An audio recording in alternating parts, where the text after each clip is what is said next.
परमेश्वर के कलाम के साथ एक बार फिर से आपको पास्टर ऐना का सलाम। मेरे प्रियो, जब मरियम के पास परमेश्वर का दूत जिब्राइल एक सुसमाचार लेके पहुंचा तो संदेश कुछ असंभव सा प्रतीत हुआ। स्वर्गदूत ने मरियम से कहा, तेरे पेट में जो बालक होगा उसका नाम यीशु रखना। वो जातियों का उद्धार करेगा, वो छुटकारा देगा और उसके राज्य का अंत नहीं होगा। वो परम प्रधान का पुत्र होगा। और इस प्रकार की बातें जिब्राइल ने मरियम से करी। मरियम की प्रतिक्रिया क्या थी? उसने ये नहीं बोला कि मेरे लिए असंभव है। यदि लोगों को पता चल गया कि मैं गर्भवती हूँ तो लोग मेरी बात का यकीन नहीं करेंगे। उसने बातों की जटिलता को मुद्दा नहीं बनाया। उसने ये भी नहीं कहा कि समाज के लोग क्या कहेंगे। उसने ये भी नहीं कहा कि मैं तो कैसे कर सकती हूँ ये सारे काम। परंतु उसने परमेश्वर की बातों पे विश्वास करके बड़ी ही दीनता के साथ ये कहा, तेरे वचन के अनुसार मेरे लिए हो। प्रियो, जब इलिशिबा उसके पास पहुंची तो भी उसने परमेश्वर की महिमा अपने जीवन के द्वारा करी।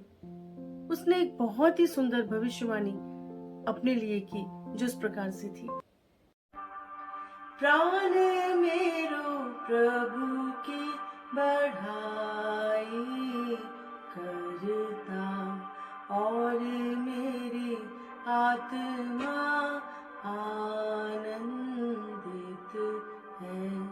मेरे मुंजी में आनंदित है। मेरे मुंजी में आनंदित है। प्राण मेरो प्रभु की बढ़ाई करता और मेरी आत्मा आनंदित है। देश देश के लोग मुझे धन्य धन्य कहेंगे। देश देश के लोग मुझे धन्य धन्य कहेंगे।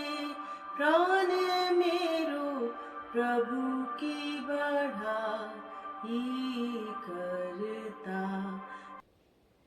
आप देखिए, उसने इस बात को नहीं बोला कि मेरे लिए कैसे होगा ये। उसने बोला, जाति जाति के लोग, देश देश के लोग मुझे धन्य कहेंगे। प्रभु ने मेरी सुधि ली है।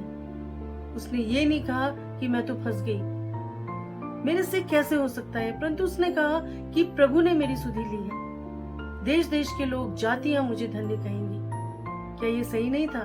क्या परमेश्वर ने अपने कलाम को उसके द्वारा प्रकट नहीं किया? प्रियो, जब परमेश्वर का वचन आप तक पहुंचता है तो आप भी किंतु परंतु के जंजाल में फंसते तो नहीं है। क्या आप बातों को जटिल बना के सोचते हैं कि ये तो मेरे लिए संभव ही नहीं है, या फिर आप परमेश्वर के हाथों में छोड़ देते हैं कि जिसने कहा है वो इस वचन को पूरा करने की सामर्थ्य भी देगा।